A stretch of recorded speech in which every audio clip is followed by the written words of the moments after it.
पहले corona virus ने तड़पाया, अब जीका वायरस का खतरा मंडराया। तीसरी लहर की आहट बरकरार,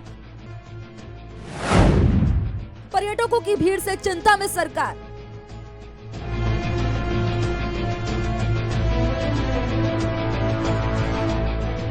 देश में मौत का तांडव मचाने वाला कोरोना वायरस पूरी तरह से खत्म नहीं हुआ है।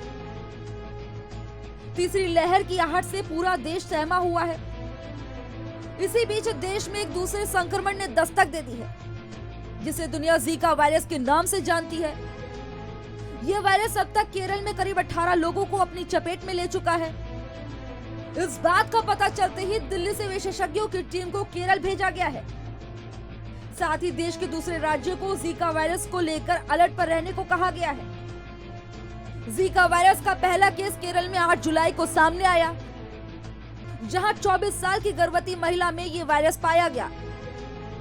लेकिन स्वास्थ्य महकमे की चिंता तब बढ़ गई जब 9 जुलाई को नेशनल इंस्टीट्यूट ऑफ वायरोलॉजी ने 13 और मामलों की पुष्टि कर दी, जिसके बाद राज्य और केंद्र सरकार अलर्ट हो गई।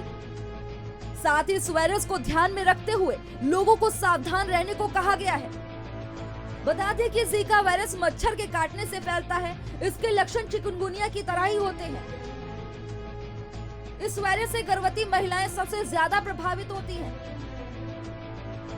बुखार और शरीर पर लाल चकत्ते होना, शरीर पर दाने और आंखों का लाल होना इसके मुख्य लक्षण हैं। वहीं देश में कोरोना की दूसरी लहर काफी हद तक कम हो गई है, लेकिन केरल और महाराष्ट्र समेत कई राज्यों में कोरोना के मामले सरकार के लिए परेशानी का सबब बने हुए हैं। इसी को लेकर प्रधानमंत्री नरेंद्र मोदी ने पूर्वोत्तर राज्यों के मुख्यमंत्रियों के साथ कोरोना पर चर्चा की। साथ ही हिल स्टेशन, पर्यटन स्थलों पर उमड़ रही भीड़ को लेकर पीएम मोदी ने चिंता भी जाहिर की और कहा कि लापरवाही से कोरोना में भारी उछाल आ सकता है, इसलिए हमें सजग रहने की जरूरत है। एक तरफ कोरोना का कहर, दूसरी तरफ जीका वायरस की दस्तक ने सरकार की परेशानी बढ़ा दी है, क्योंकि अभी देश कोरोना की मार से उबर नहीं पाया है। ऐसे में ये वायरस लोगों के सामने नई मुसीबत खड़ी कर सकता है। लोगों को चाहिए कि इस वायरस से घबराएं नहीं, बल्कि सावधानी के साथ इस बीमारी को मात दें।